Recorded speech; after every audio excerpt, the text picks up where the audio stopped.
Hello, everyone, and welcome back to the Capital Edge Tip Line. I'm Chad Braley, the CEO of Capital Edge, and happy to be back with you.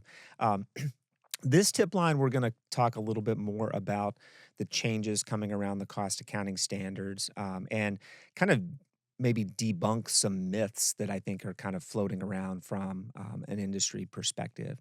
So, as I've talked about in previous sessions, and we have the notice of proposed rulemaking that's out now, right? And we're talking about conformance with GAAP and elimination of, cost accounting standard 404, 409, 408, 411, right? And then proposed cases out there to do the same with 407, 415, 416. Um, and I'm not going to, get into all the details of kind of previous discussions, but one of the kind of myths that I think is out there. It's like, in some of these standards, there's going to be a piece or pieces that stay around and potentially get moved to other standards, specifically as it relates to, we're not that far down the road with 407, which is right the use of standard costs for direct materials and direct labor.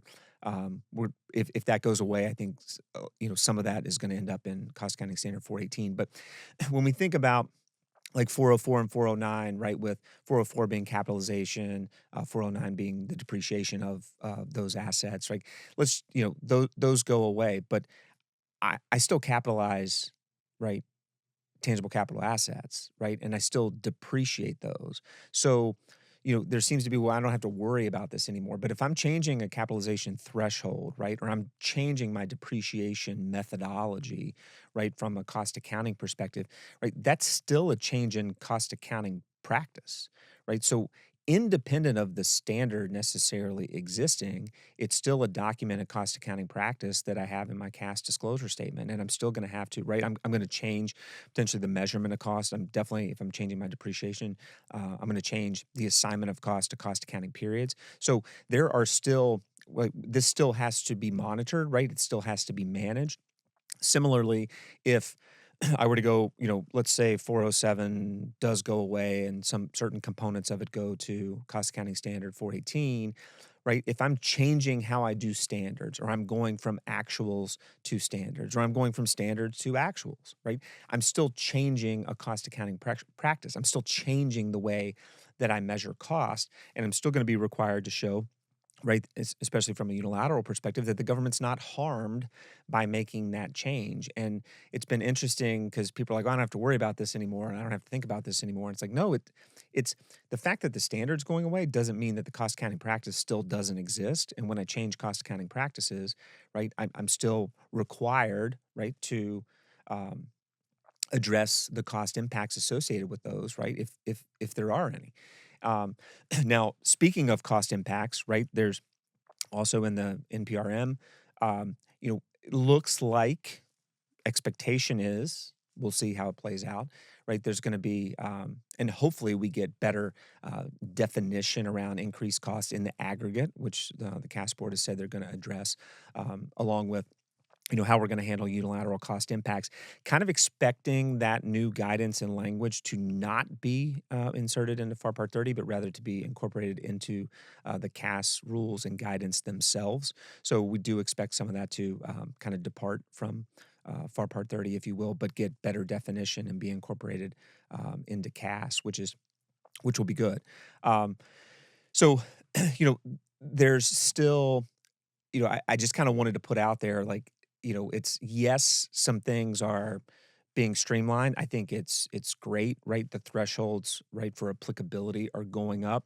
Um, the we have some at least initial guidance on where the board is from an application to IDIQ contracts, which will be for multi awards based at the task order level, right, as the guidance stands today.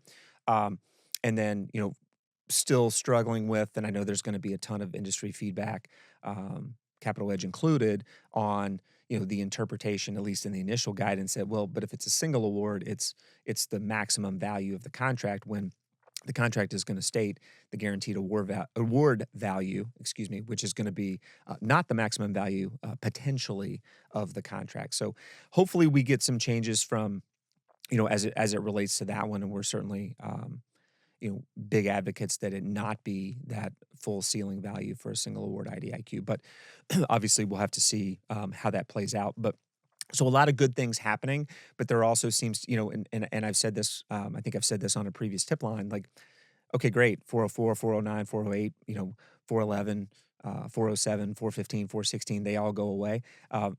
Very few non-compliances, right, have I seen with those standards, right? The allocation standards are really they're still there. They're not going away. And that's where a lot of the issues come. If you think about, 403, 410, 418, 420, and obviously the consistency standards as well. So, while there is a lot changing, right, we still have underlying cost accounting practices that we can change, but we have to be cognizant of. So just the fact that as an example, 404 and 409 go away, it doesn't change our obligation should we be changing cost accounting practices related to our capitalization or our depreciation. So just kind of wanted to debunk that myth a little bit because everybody's like, oh, I don't really know if I have to worry about it. Like, no, you still have to worry about it. We still have to be cognizant of it.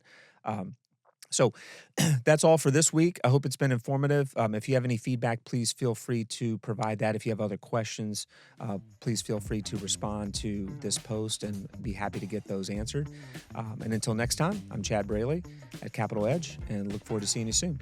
Take care.